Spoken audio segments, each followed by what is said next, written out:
ये स्वदेशी बहुत गहरा दर्शन है और ये ऐसा दर्शन है जो किसी भी देश को अपने पांव पे खड़ा कर सकता है। और इस दर्शन ने पिछले 200 वर्ष में दुनिया के कई देशों में ऐसे चमत्कार किए हैं कि वो देश आज दुनिया में सबसे बड़ी महाशक्ति बन गए हैं। मैं आपको नाम लेके कुछ उदाहरण से बताऊं, ये अमेरिका आज दुनिया की सबसे बड़ी महाशक्ति बना हुआ दिखाई देता है आपको। ये स्वदेशी के दर्शन में से निकला हुआ देश है। अमेरिका ने बहुत लंबे समय तक अपने देश में स्वदेशी आंदोलन चलाया। जैसे हमारे देश में परम पूजनीय स्वामी रामदेव जी स्वदेशी आंदोलन के प्रखर प्रवक्ता हैं, प्रखर दिशा निर्देशक हैं, अगर अंग्रेजी में कहें तो लीडर हैं। वैसे ही अमेरिका में स्वदेशी आंदोलन के एक बहुत प्रखर प्रवक्ता पैदा हुए थे, जॉर्ज वॉशिंगटन। उन्होंने अपने पूरे देश को स्वदेशी की तरफ मोड़ दिया था। अमेरिका बहुत लंबे समय तक गुलाम रहा था अंग्रेज़ों का, लेकिन जॉर्ज वॉशिंगटन जैसे नेताओं के कारण वो अंग्रेज़ों की गुलामी से आज़ाद हुआ और स्वदेशी के रास्ते पर आगे बढ़ गया, और वो अमेरिका आज दुनिया की महाशक्ति बन गया।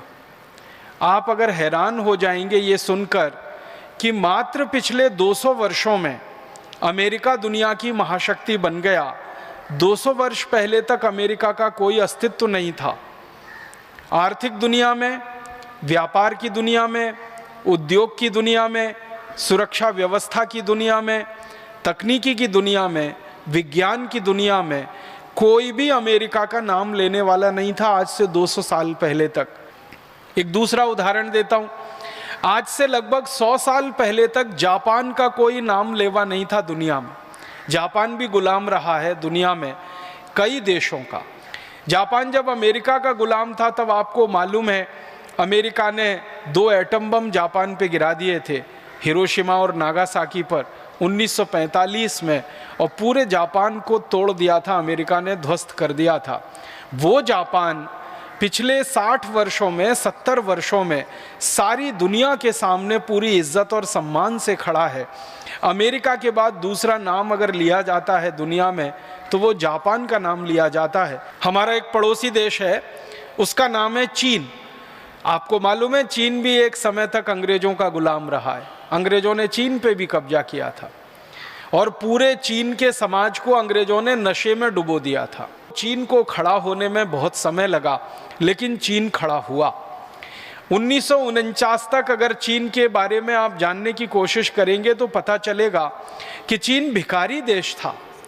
उनको खाना खाने के लिए जो चावल चाहिए वो उनके पास नहीं होता था। उनके उद्योग उनके पर्याप्त नहीं थे, व्यापार उनका अच्छा नहीं था 1949 तक। और 1949 माने आज से लगभग 60-61 साल पहले तक विदेशी कर्जे में डूबा हुआ था। पूरी तरह से ध्वस्त और अस्त व्यस्त देश था चीन। लेकिन चीन में एक बड़ा नेता पैदा हुआ। जैसे हमारे देश में मैं बार बार कहता हूँ परम पूजनीय स्वामी रामदेव जी स्वदेशी की अलख जगा रहे हैं, ऐसे ही चीन में एक नेता पैदा हुआ, उसका नाम था माओ जेडोंग। उसने पूरे देश को स्वदेशी के रास्ते पे डाल दिया और चीन के लोगों के दिल दिमाग में स्वदेशी चिंतन, स्वदेशी दर्शन ऐसे भर दिया कि पूरा चीन पिछले 60 साल में अपने पैरों पे खड़ा हो गया। और आज चीन पूरी दुनिया को अनाज खिला रहा है, पूरी दुनिया को भोजन करा रहा है। सारी दुनिया के बाज़ारों में 25% से ज़्यादा सामान चीन का भरा हुआ है। तो ये सभी देश दुनिया में अगर आप उनका अध्ययन करेंगे, अभ्यास करेंगे तो पता चलेगा कि वो ताकत से खड़े हुए, स्वावलंबन के साथ और स्वदेशी के आधार पर। इतने सारे देश अगर स्वदेशी के आधार पर दुनिया भर में खड़े हो सकते हैं और महाशक्ति बन सकते हैं, तो भारत भी स्वदेशी के आधार पर ही खड़ा होकर दुनिया की महाशक्ति बन सकता है। इसके अलावा दूसरा कोई रास्ता नहीं। अगर आप विदेशियों पर निर्भर हैं, परावलंबी हैं, तो आप दुनिया में कभी कोई ताकत हासिल नहीं कर सकते। आपके दोनों हाथों के नीचे कोई विदेशी बैसाखी लगी हुई है, जिस दिन उसने किसी ने हटा ली वो बैसाखी, आप तो गिर जाएंगे। तो विदेशी बैसाखियों पर, परावलंबी होके, विदेशी चिंतन से, विदेशी अर्थव्यवस्थाओं की नीतियों की नकल से कोई देश कभी आगे नहीं आता। हर देश को आगे आने के लिए स्वदेशी का चिंतन, स्वदेशी का मनन और स्वदेशी का अनुपालन करना पड़ता है अपने जीवन में। तो भारत को हम महाशक्ति बनाना चाहते हैं, ये हमारा संकल्प है। भारत स्वाभिमान जो गठित हुआ है उसके कई संकल्प हैं, उनमें से सबसे बड़ा संकल्प है कि भारत माता को विश्व गुरु बनाना है, विश्व के सर्वोच्च पद पर स्थापित करना है और हमारे देश को दुनिया का सिरमौर बनाना है। तो उस दुनिया का सिरमौर अगर भारत बनेगा, विश्व में सर्वोच्च महाशक्ति भारत बनेगा, तो ये भी स्वदेशी के ताकत से बनेगा, स्वावलंबन की ताकत से बनेगा। इस दृष्टि से मैं आज आपसे कुछ बात करना चाहता हूँ।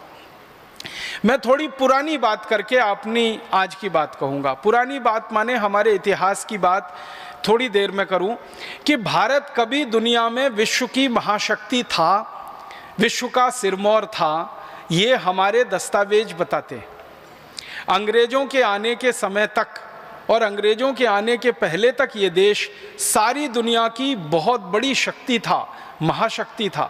हमें तो इतिहास में ये बताया गया कि भारत हमेशा से कमज़ोर देश था, भिखारी देश था, गरीब देश था, सपेरों का देश था, लुटेरों का देश था, डकैतों का देश था, पूरा आकंठ दरिद्रता में डूबा हुआ देश था। ये तो अंग्रेज आए तो उन्होंने भारत का विकास कर दिया। तो हम अंग्रेजों को इस दृष्टि से देखने लगे और अंग्रेजों ने ये इतिहास हमारा हमको बनाकर पढ़ा दिया और दुर्भाग्य से ज़्यादातर पढ़े लिखे लोग उसी इतिहास को मानने लगे। अंग्रेजों ने भारत के बारे में जो कहा भारत की इतिहास की किताबों में, उसके बिल्कुल उलट उन्होंने कहा भारत के बारे में इंग्लैंड की इतिहास की किताबों में। ये दो अंग्रेज नहीं कह रहे हैं, 200 से ज़्यादा अंग्रेज इतिहासकार ये कह रहे हैं अपनी अपनी इतिहास की किताबों में और दस्तावेजों में कि भारत के घरों में सोने के सिक्कों का ढेर ऐसे रहता है जैसे गेहूं और चने का ढेर रहता है, क्योंकि समृद्धि और संपत्ति बहुत है। तो ऐसा देश भारत रहा, सोने का देश, चांदी का देश, हीरे जवाहरात का देश, मोती माणिक पन्नों का देश। इसलिए सारी दुनिया की नज़रें भारत पर टिकी रहीं और इसलिए भारत के बारे में अंग्रेजों ने एक उपमा दी कि ये सोने की चिड़िया है, ये सोने की चिड़िया है। तो ये सोने की चिड़िया मतलब सोने से भरपूर, चांदी हीरे जवाहरात मोती माणिक से भरपूर देश रहा, ऐसा देश था।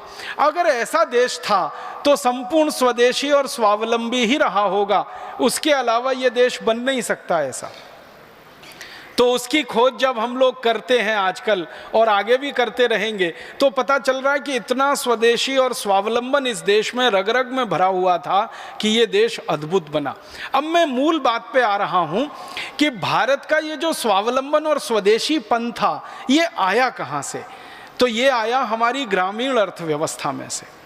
अंग्रेजों के आने के पहले तक भारत की अर्थव्यवस्था को दो हिस्सों में बांटकर अगर हम देखें तो एक थी नगरीय अर्थव्यवस्था और एक थी ग्रामीण अर्थव्यवस्था। जो ग्रामीण अर्थव्यवस्था थी वो मूल में थी और नगर की जो अर्थव्यवस्था थी वो ग्रामीण अर्थव्यवस्था पर आधारित हुआ करती थी। मतलब सीधे शब्दों में कहूं तो गांव हमारे संपूर्ण स्वावलंबी हुआ करते थे और नगर हमारे गांव के ऊपर निर्भर हुआ करते थे। मतलब सीधा सा ये है कि गांव में उत्पादन होता था और नगर में जाकर वो बिका करता था। नगरों में व्यापार होता था और गांव में उत्पादन होता था। हमारी अर्थव्यवस्था जो थी वो थोड़े हिस्से में नगर की अर्थव्यवस्था थी और बड़े हिस्से में ग्रामीण अर्थव्यवस्था थी। हर स्तर पर यह देश स्वावलंबी हो सकता है क्योंकि भगवान ने, परमपिता परमात्मा ने इस देश को इतना दिया है, दिल खोल कर दिया है, जी खोल कर दिया है, बस वो दिखाई देना चाहिए और उसका सही नियोजन करने की बुद्धि और क्षमता हम में आनी चाहिए और उसके हिसाब से तकनीकी और विज्ञान का विकास हमें करना है और वैसे संकल्पवान लोगों को खड़ा करना है जो इस काम को कर सकें। तो आप सभी वो संकल्पवान लोग हैं जो आने वाले समय में इस देश में खड़े होंगे और शायद भारत स्वाभिमान ही इस काम में अगुवाई करेगा, लीडरशिप लेगा और भारत देश को जो भी ज़रूरत की तकनीकी है, जो भी ज़रूरत के संसाधन है उसको उपलब्ध कराने में, नीतियां बदलवाने में, कानून बदलवाने में और व्यवस्थाओं को सुचारू रूप से चलाने में हमारी भूमिका सबसे अग्रणी होने वाली है। इसलिए आपके ऊपर बहुत बड़ी जिम्मेदारी है, और इस जिम्मेदारी को आप जिस दिन महसूस करना शुरू कर लेंगे उसी दिन ये हो जाना शुरू हो जाएगी। मेरी एक छोटी सी बात को हमेशा याद रखिएगा, कोई भी काम दुनिया में असंभव नहीं होता, करने वालों का संकल्प कितना बड़ा है महत्व इस बात का होता है। आपका संकल्प जिस दिन बड़ा हो जाएगा, अपने से बड़ा, परिवार से बड़ा, गांव से बड़ा, राष्ट्र के लिए, समाज के लिए जिस दिन आप संकल्प करना शुरू कर देंगे, हर काम हमारे लिए सामान्य काम हो जाएगा, मामूली काम हो जाएगा, जिसको हम आसानी से कर पाएंगे। यही भावना के साथ आप सभी को शुभकामनाएं देता हूं। परमपिता परमात्मा से प्रार्थना करता हूं कि जल्दी से सब लोगों में भारत स्वाभिमान की ज्योति जले, हर दिल में यह प्रकाश पैदा हो जाए और सारा देश इकट्ठा होकर देश के स्वावलंबन को बढ़ाए, स्वदेशी के मार्ग पर चलकर, और हम इस काम में सफलता पाएं, ऐसी ईश्वर से कामना के साथ आभार। बहुत धन्यवाद।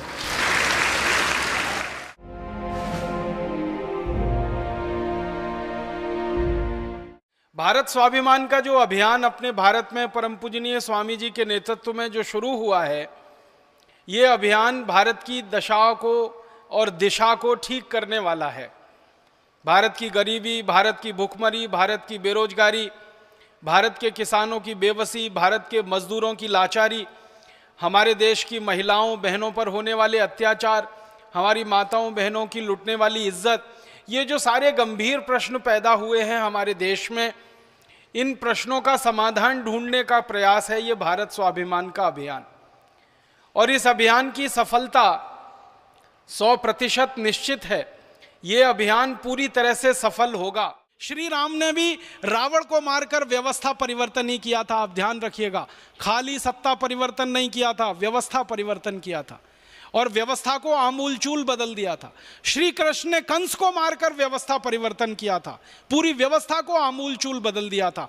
तो सारे महापुरुष इस देश में जो आते रहे हैं, व्यवस्था परिवर्तन के काम के लिए आए हैं। सत्ता परिवर्तन किसी का लक्ष्य नहीं था, लेकिन व्यवस्था परिवर्तन होने के लिए सत्ता परिवर्तन पहला चरण होता है, इसलिए उन्होंने सत्ता का भी परिवर्तन किया था और अंत में व्यवस्था का भी परिवर्तन किया था। भारत स्वाभिमान अभियान का भी उद्देश्य बिल्कुल स्पष्ट है कि हमें व्यवस्था परिवर्तन ही करना है। इसमें से सत्ता परिवर्तन हो जाए तो वो हमारे लिए पहले चरण की बात है, हमारा अंतिम चरण तो व्यवस्था परिवर्तन का काम है। तो हमारे सेनापति परम पूजनीय स्वामी रामदेव जी, हमारे शुभेच्छक, हमको आशीर्वाद देने वाले परम पूजनीय आचार्य श्री, ये सब हमारे साथ में हैं, आशीर्वाद दे रहे हैं, शुभकामनाएं दे रहे हैं, हमारे साथ हमको उत्साह दे रहे हैं, हमको दिशा दिखा रहे हैं, रास्ता बता रहे हैं। क्योंकि दिशा और रास्ते का बड़ा महत्व होता है व्यवस्था परिवर्तन के काम में। थोड़ी सी दिशा भटक जाए तो पूरा आंदोलन खत्म हो जाता है। अपने व्यक्तिगत जीवन से अंग्रेजियत को हटाना है, अपने राष्ट्र जीवन से अंग्रेजियत को हटाना है, अपने व्यक्तिगत जीवन से अंग्रेजी भाषा को हटाना है, अपने राष्ट्र जीवन से भी अंग्रेजी भाषा को हटाना है, अपने व्यक्तिगत जीवन से अंग्रेजी भूषा को हटाना है, अपने राष्ट्र जीवन के एक एक स्तर से अंग्रेजियत को हटाना है। इन सब हटाने के अभियानों में हम सब सेनानी बनेंगे और हमारे सेनापति परम पूजनीय स्वामी जी का एक एक निर्देश और एक एक आदेश का अपने जीवन के अंतिम दिन तक पालन करेंगे। क्योंकि संगठन जो होता है पूर्ण अनुशासन से चले तभी सफलता हासिल करता है। 1857 की आज़ादी में पूरे संगठन ने तय किया था 31 मई को सारे देश में एक साथ आज़ादी की लड़ाई शुरू होगी, लेकिन कुछ अति उत्साही क्रांतिवीर नौजवानों ने 31 मई की तारीख को भुला दिया। 10 मई को ही सारा आज़ादी का लड़ाई का काम शुरू कर दिया। संगठन का निर्देश उस समय चूक गए मानने से परिणाम ये हुआ कि हम आज़ादी हासिल करने में 100 साल पीछे चले गए। 5000 विदेशी ईस्ट इंडिया कंपनियां आज इस देश में हैं। देश का आने वाला समय कैसा होगा, इस अंदाजे को मन में रखकर आप तैयार होइए, संकल्प करिए और इस देश में फिर से एक बड़ा आंदोलन शुरू करिए, स्वदेशी का, स्वराज्य का, अपने देश की आज़ादी को बचाने का, अपनी स्वतंत्रता को बचाने का, अपने स्वराज्य और स्वतंत्रता को पूर्ण रूप से स्थापित कराने का। और उसी आंदोलन का नाम है भारत स्वाभिमान, उसी अभियान का नाम है भारत स्वाभिमान। तो आप सब भारत स्वाभिमान के सक्रिय सेनानी बने और हमारे सेनापति परम पूजनीय स्वामी जी के निर्देशन में अपनी पूरी जिंदगी की सार्थकता इसी काम में ढूंढें और खोजें कि हम भारत की दोबारा गुलामी आने नहीं देंगे और आधी अधूरी आज़ादी को पूरी आज़ादी में परिवर्तित करेंगे। भूतकाल में जो भारत सोने की चिड़िया था, सारी दुनिया का विश्व गुरु था, भविष्य में भी भारत सोने की चिड़िया और विश्व गुरु बनेगा, ऐसी हमारे मन में दृढ़ संकल्प की भावना हो। ईश्वर हमको इसके लिए ताकत दे, शक्ति दे, संकल्प दे। इस भावना के साथ आभार, धन्यवाद। स्वतंत्रता आना अभी बाकी है, स्वराज्य आना अभी बाकी है। अपना राज्य, अपना तंत्र, अपनी भाषा, अपनी भूषा, अपना भोजन, अपना भजन, अपने वस्तुएं, सब कुछ अपना हो, ऐसी आज़ादी अभी आना बाकी है। और उस आज़ादी के लिए भारत स्वाभिमान का गठन हुआ है और हम सबको उसी उद्देश्य के लिए लगना है। एक संकल्प हम सब अपने मन में करके यहाँ से उठें कि जो आज़ादी आई है वो अधूरी है, पूरी नहीं है। जो स्वतंत्रता आई है उसमें अपना तंत्र नहीं बन पाया है। जो स्वराज्य हमें मिला है इसमें अपना राज्य स्थापित अभी तक नहीं हो पाया है। जो भाषा हमें मिली है ये अपनी नहीं है। जो भूषा मिली है वो अपनी नहीं है। जो भोजन मिला है हमें अंग्रेजियत का वो अपना नहीं है। तो भाषा, भूषा, भोजन, भजन, भेषज सब अपना हो, तंत्र अपना हो, राज्य अपना हो, ऐसी एक आदर्श व्यवस्था स्थापित करने के लिए भारत स्वाभिमान का गठन हुआ है। हम सब इसके सिपाही हैं, स्वामी जी इसके सेनापति हैं। उनका निर्देश और आदेश मिलेगा और इसी भारत स्वाभिमान